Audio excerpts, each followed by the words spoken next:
Hello दोस्तों, कैसे आप लोग। स्वागत है आपका आपके चैनल प्रदीप स्टीटा में। दोस्तों हम लोग यहाँ पहुँच चुके हैं प्रैक्टिस सेट नंबर 14। दोस्तों 14 हम लोगों ने देख लिया है, ये है आपका प्रैक्टिस सेट नंबर 15। ओके दोस्तों, तो आज हम लोग यहाँ पर 15वें प्रैक्टिस सेट को सॉल्व करने वाले हैं। दोस्तों आपको सीटेट में बाल विकास में 30 प्रश्न मिलेंगे। दोस्तों 30 में से आपको यहाँ पर 25 प्रश्न करके दिखाना है। अगर आपने 25 प्रश्न कर लिया, समझ जाओ कि आपका सीटेट निकल चुका है। ओके दोस्तों आज हम लोग यहाँ पर 30 में से 25 प्रश्न आपको दोस्तों करके दिखाना है। और हम आपको बता दें, अगर आप नए हो तो आप लोग चैनल को सब्सक्राइब कर लीजिए, ताकि हर क्लास हर प्रैक्टिस सेट आप तक सबसे पहले पहुँचे। अगर दोस्तों आपको क्लास अच्छी लगी तो आप लोग वीडियो को लाइक करिए, वरना आप लोग डिसलाइक भी कर सकते हो। दोस्तों आइए हम लोग यहाँ पर देखते हैं। सबसे पहले क्वेश्चन नंबर फर्स्ट है, मानसिक गणनाओं को प्रयोगात्मक ढंग से निष्पादित करके समस्याओं का समाधान करना। दोस्तों समस्याओं का समाधान करना, यह आपके किसके अंतर्गत आएगा, यही आपको बताना है। इसमें दोस्तों आपका आ जाएगा स्मृति कौशल। स्मृति कौशल दोस्तों यानी आपका पहला बिल्कुल सही हो जाएगा। दोस्तों यहाँ पर हम आपको बता दें कि यहाँ पर हम सारे क्वेश्चंस के आंसर को बताते हुए आगे बढ़ेंगे दोस्तों। और जो क्वेश्चंस हमारे एक्सप्लेन करने के लिए लायक हमको दिखेंगे, हम उसको एक्सप्लेन भी करते रहेंगे बीच बीच में।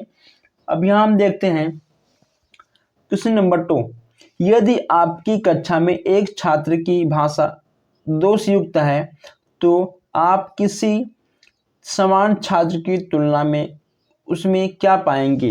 दोस्तों अगर मान लो आप किसी क्लास में हो और आपको दिख रहा है कि किसी बच्चे में भाषा दोषयुक्त है, तो आप एक सामान्य बच्चों की तुलना में उसमें क्या पाओगे। दोस्तों हम ही पाएंगे कि उस छात्र का अपने स्वर यंत्रों पर नियंत्रण नहीं है, यानी आपका दूसरे का पहला बिल्कुल सही हो जाएगा। अब यहाँ हम बात करते हैं तीसरे क्वेश्चन की। किसी बालक के चिंतन की योग्यता उसके सफल जीवन का मूल्य आधार है। किसी बालक में चिंतन की योग्यता उसके सफल जीवन का मूल आधार है। दोस्तों बहुत सही बात है। अगर कोई बालक या हम और आप हो गए, अगर तो हम लोग चिंतन करते हैं, इसका मतलब होता है सोचते हैं। अगर तो हम लोग किसी चीज़ के बारे में चिंतन करते हैं, सोचते हैं कि आखिर ये कैसे होगा, ये कैसे होगा दोस्तों, तो वह जीवन का मूल आधार है। या किसने कहा था, यही हमको बताना है। इसमें आप कर जाएगा crow and crow. Crow and crow ने कहा था कि चिंतन जीवन का मूल आधार है। जब तक हम लोग चिंतन नहीं करेंगे तब तक हम लोग जीवन में आगे। यहाँ पर हम आपको क्वेश्चन दे रहे हैं, आप सोचकर आप चिंतन करके तभी आप क्वेश्चंस का आंसर दे रहे हो, वही आपका चिंतन है। अब यहाँ हम देखते हैं क्वेश्चन नंबर 4। किसी छात्र में किशोरावस्था के बाद तीव्र विकास होता है। दोस्तों मान लो कोई छात्र है, उसके किशोरावस्था के बाद तीव्र विकास होता है चौथी में। दोस्तों यह अमूर्त चिंतन संबंधित योग्यताओं का है। अमूर्त चिंतन संबंधित योग्यताओं का है। अब यहाँ हम बात करते हैं क्वेश्चन नंबर 5 की। पांचवा आपका है बाल केंद्रित शिक्षा के पाठ्यक्रम के संदर्भ में निम्नलिखित में से कौन सा कथन सही नहीं है। जहां पर भी आपका दिख जाए नहीं, दोस्तों आप तुरंत उसको ऐसे टिक करिए। ये ना हो कि आप जो सही है वही आप गलत कर दो। तो 5वें में आपका जाएगा तीसरा, यानी आपका पाठ्यक्रम बनाते समय शिक्षक की आवश्यकताओं एवं विद्यालय में उपलब्ध सुविधाओं का ध्यान रखा जाता है। अगर तो मान लो आप पाठ्यक्रम बनाते हो, अगर तो आपके स्कूल में कोई भी प्रयोगशाला नहीं है तो बच्चे प्रयोग कर नहीं सीख पाएंगे। इसीलिए पाठ्यक्रम ऐसा बनाओ कि जो सुविधाएं स्कूल में उपलब्ध हों बस उसी के अंतर्गत हों, उससे बाहर ना हो। अब यहाँ हम देखते हैं क्वेश्चन नंबर 6 है। 6वां आपका है, आप अपनी कक्षा में से 10 छात्रों को चुनकर 3 माह तक उनमें होने वाले विकास का अध्ययन करते हैं, तो आपके द्वारा किए गए अध्ययन में निम्नलिखित में से क्या सत्य हो सकता है। अब यहाँ पे आपको बताना है 6वें का, इसमें तो आपका हो जाएगा तीसरा, सभी छात्रों में विकास अलग अलग दिशा में हुआ। दोस्तों आपके 10 छात्र हों, 20 छात्र हों, वे एक कमरे में हो, एक जगह हो, उससे मतलब नहीं दोस्तों, एक ही माहौल में हो उससे मतलब नहीं है। हर छात्रों का विकास अलग अलग होगा, हर बच्चों का विकास अलग अलग होगा, मानसिक विकास उसका शारीरिक विकास अलग अलग होगा, एक समान किसी का नहीं हो सकता है।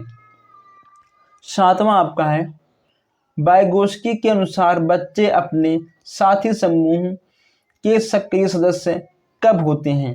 वाइगोस्की के अनुसार बच्चे अपने साथी समूह में सक्रिय कब होते हैं। दोस्तों हमने आपको बताया था, इसमें आपको जाएगा किशोरावस्था, तीसरा आपका बिल्कुल सही हो जाएगा। अब यहाँ हम देखते हैं 8वां क्वेश्चन से। 8वां आपका है, आपकी कक्षा में एक बालक बड़ों से तू तड़ा करके बोलता है। बालक के इस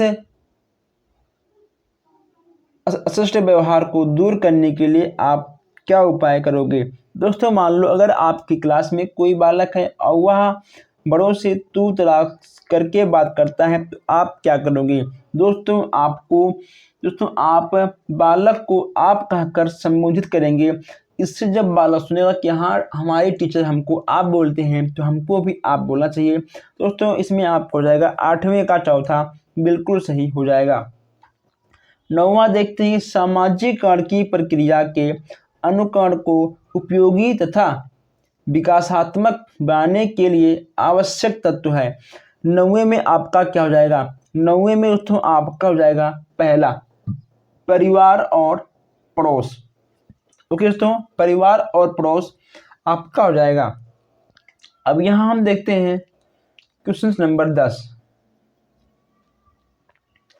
10वां आपका है, अधिगम प्रक्रिया में अभिप्रेरणा कार्य करती है।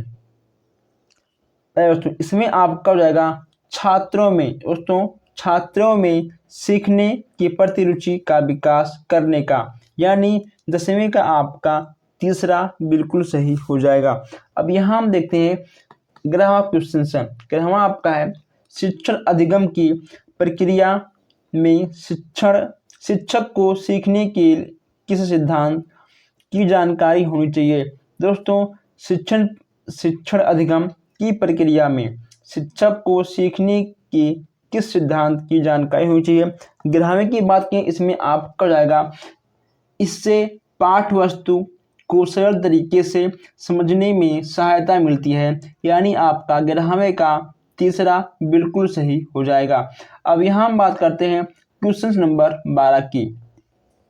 12वां आपका है, निम्नलिखित में से अधिगम का कौन सा सिद्धांत यह बताता है कि जब कुछ पढ़ाया जाए तथा कुछ सिखाने के लिए कहा जाए, अपने समग्र रूप से ही बच्चों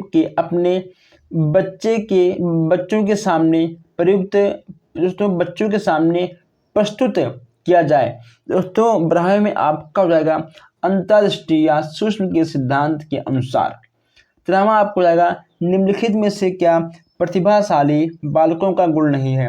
प्रतिभाशाली बालकों का गुण नहीं है, इन चारों में आपको बताना है। इन चारों में आपका हो जाएगा सुस्त मस्तिष्क प्रक्रिया। दोस्तों जो बालक प्रतिभाशाली होते हैं दोस्तों, उनके मानसिक प्रक्रिया सुस्त नहीं दोस्तों, बहुत तेज होता है। अब यहाँ हम बात करते हैं नेक्स्ट क्वेश्चंस की। बच्चों में सीखने के लिए आवश्यक नियम है। बच्चों में सीखने के लिए आवश्यक नियम आपका कौन सा है। दोस्तों इसमें हम क्या बताएं, तत्परता का नियम। ओके दोस्तों, रटने का नियम तो ये सब आपका नहीं होगा, आपको जाएगा तत्परता का नियम। 14वें का आपका तीसरा बिल्कुल सही हो जाएगा। अब यहाँ हम बात करते हैं क्वेश्चन नंबर 15 की। 15वां आपका है कि आपकी कक्षा में 2 छात्र नेत्रहीन हैं। दोस्तों आप लोग ध्यान दीजिए, आपकी कक्षा में 2 छात्र नेत्रहीन हैं, उनको पढ़ने के लिए आप निम्न में से किस लिपि का प्रयोग करेंगे। दोस्तों बहुत ही आसान है, ब्रेल लिपि। ओके दोस्तों, ब्रेल लिपि के प्रयोग से ही हम नेत्रहीन बच्चों को पढ़ाएंगे। 16वां आपका हो जाएगा, यदि आप कक्षा 7 के कक्षा अध्यापक हैं और आपकी कक्षा में नीरज एक दृष्टिबाधित छात्र है तो आप नीरज के साथ कक्षा में समान व्यवहार के रूप में किया जाना चाहिए और श्रवण सीडी के माध्यम से सहायता उपलब्ध कराई जानी चाहिए। देखिए दोस्तों, हम आपको बता दें, देखिए आप एक टीचर हो, अगर दोस्तों मान लो आपकी क्लास में कोई भी दोषपूर्ण छात्र आता है, दोस्तों आपको सामान्य व्यवहार करना है, लेकिन दोस्तों उसको उसके सहायक सामग्री को देने के बाद, दोस्तों बच्चों की सहायक सामग्री उसको देने के बाद आपको समान रूप से उसके साथ व्यवहार करना है, ताकि बच्चों को ये ना लगे कि मैं औरों से अलग हूँ। बच्चों को औरों से अलग नहीं दिखाना है, बच्चों को समान रूप से दिखाना है। अब यहाँ हम बात करते हैं क्वेश्चन नंबर 17 की। अब दोस्तों प्रश्नों के कई प्रकार होते हैं। पौधों एवं जानवरों में 4 अंतर बताइए। यह किस प्रकार का प्रश्न है? दोस्तों पौधों और जानवरों में 4 अंतर बताइए, यह किस प्रकार का प्रश्न है। इसमें दोस्तों आपका हो जाएगा पहला, यह लघु उत्तरीय प्रश्न है। ओके दोस्तों, आपका वस्तुनिष्ठ तो होता नहीं, दोस्तों यह आपका आएगा विकल्प के अंतर्गत। ओके दोस्तों, आपका ये भी नहीं होगा, तो आपका ये भी नहीं होगा। आपका क्या बचा? लघु उत्तरीय प्रश्न आपका पहला बिल्कुल सही हो जाएगा। अब यहाँ हम बात करते हैं 18वें क्वेश्चन की। संवेग के संबंध में मूल प्रवृत्तियों की संख्या होती है। संवेग के संबंध में मूल प्रवृत्तियों की संख्या कितनी होती है दोस्तों? इसमें आपको हो जाएगा 14। संवेग के संबंध में मूल प्रवृत्तियों की संख्या 14 होती है, ये आपको नोट कर लेना है। अभी हम देखते हैं क्वेश्चन नंबर 19। पियाजे के अनुसार पूर्व क्रियात्मक अवस्था में बच्चे अपनी सुरक्षा नहीं कर सकते। यह अयोग्यता किस कारणों का परिणाम है? 19वां की बात करें तो 19वां में आपका तीसरा बिल्कुल सही हो जाएगा, विचारों की परिवर्तनहीनता। अब यहाँ हम देखते हैं 20वां क्वेश्चन से। दोस्तों हम यहाँ 20 क्वेश्चन पे पहुँच चुके हैं, लेकिन अभी भी आप लोगों ने शेयर लाइक नहीं किया है, और कुछ हमारे भाई बहन ऐसे हैं जो बिना सब्सक्राइब किए ही देख रहे हैं। दोस्तों नेक्स्ट आपका है, आपकी कक्षा में 60 बच्चे हैं जिनमें 10 बच्चे की बुद्धि लब्धि 70 से कम है, तो आप उन छात्रों को किस समूह में रखेंगे? दोस्तों आपको क्षीण बुद्धि वाले छात्रों के समूह में रखना है। 20वां का आपका तीसरा बिल्कुल सही हो जाएगा। अब हम यहाँ बात करते हैं 21 क्वेश्चन की। सतत एवं व्यापक मूल्यांकन में निम्नलिखित में से किसका मूल्यांकन नहीं किया जाना चाहिए? 21वां की बात करें तो इसमें तो आपका हो जाएगा तीसरा, यानी छात्रों की सामाजिक आर्थिक स्थिति। 21वां में आपका तीसरा बिल्कुल सही हो जाएगा। अब यहाँ हम देखते हैं 22 क्वेश्चन है। वाइगोत्स्की का सिद्धांत आधारित है। दोस्तों 22 आपका हो जाएगा समाज एवं संस्कृति पर। समाज और संस्कृति पर वाइगोत्स्की का सिद्धांत आधारित है। दोस्तों आपको इस पॉइंट को नोट करना होगा कि ये पॉइंट दोस्तों आपके कई बार एग्जाम में आए हुए हैं। 23 की बात करें तो आदिवासी जाति की छात्रों के शिक्षण में आने वाली प्रमुख समस्या है। इसमें दोस्तों आपका हो जाएगा सुविधाओं की अप्रतिबद्धता, यानी आपके इसका आपका पहला बिल्कुल सही हो जाएगा। अब यहाँ हम दोस्तों बात करते हैं जीन पियाजे के बारे में। अगर दोस्तों हम जीन पियाजे की बात करें तो जीन पियाजे जी ने बच्चे के 4 चरण दिए गए हैं। वो सारे कौन कौन से हैं आपको कमेंट बॉक्स में हमको बताना होगा। जीन पियाजे ने नैतिक विकास सिद्धांत की प्रायोतनैतिक अवस्था में निहितार्थ है। दोस्तों 24 में आपका हो जाएगा सेकंड। इस अवस्था में बालक सत्यवादी वातावरण में डूबा हुआ होता है, यानी आपका 24 का सेकंड वाला बिल्कुल सही हो जाएगा। बालक में चिंतन तथा तर्क का उद्देश्य है। दोस्तों 25 में आपका क्या हुआ, 25 में आपको जाएगा समस्या का समाधान करना। अगर तो कोई बालक चिंतन करता है तो वह समस्या का समाधान जरूर कर लेगा। अगर मान लो आपके पास कोई समस्या आ गई तो आप अपने समस्या को चिंतन तथा तर्क के द्वारा ही उसे दूर कर सकते हो और किसी भी चीज से दूर नहीं होगा। आपको चिंतन दोस्तों करना पड़ेगा। 27 आपका है यहाँ पर औपचारिक शिक्षा से तात्पर्य है। 27 दोस्तों आपका हो जाएगा यहाँ पर पहला, जिसमें विद्यार्थी किसी अनुशासनात्मक वातावरण के नियम व सिद्धांत सीखता है। 27 का आपका पहला बिल्कुल सही हो जाएगा। अब यहाँ हम देखते हैं 28। किस मनोवैज्ञानिक ने व्यवहार का यह समीकरण दिया? व्यवहार बराबर कार्य, व्यक्तित्व और वातावरण। दोस्तों यह हो जाएगा आपका लेविन ने दिया था। दोस्तों ये क्वेश्चन उतने मोस्ट इंपॉर्टेंट नहीं, लेकिन आपको देखना आवश्यक है। अब यहाँ हम देखते हैं 29 क्वेश्चन हैं। प्राइमरी स्तर पर बालकों को मातृभाषा में पढ़ाना बेहतर होता है, क्योंकि इससे दोस्तों ज़रा ध्यान दीजिए, क्योंकि इससे बच्चों की पढ़ाई स्वाभाविक वातावरण से होती है। अगर हम बच्चों को उनके मातृभाषा से पढ़ाएंगे तो दोस्तों बच्चे हर चीज़ को जल्दी समझेंगे और उनका पढ़ने में भी मन लगेगा। यह तो एक स्वाभाविक वातावरण होता है कि जो बच्चे हमेशा दोस्तों यूज़ करते हैं वह होता है उनका मातृभाषा। अब यहाँ हम देखते हैं तीसरा क्वेश्चन है और लास्ट क्वेश्चन है।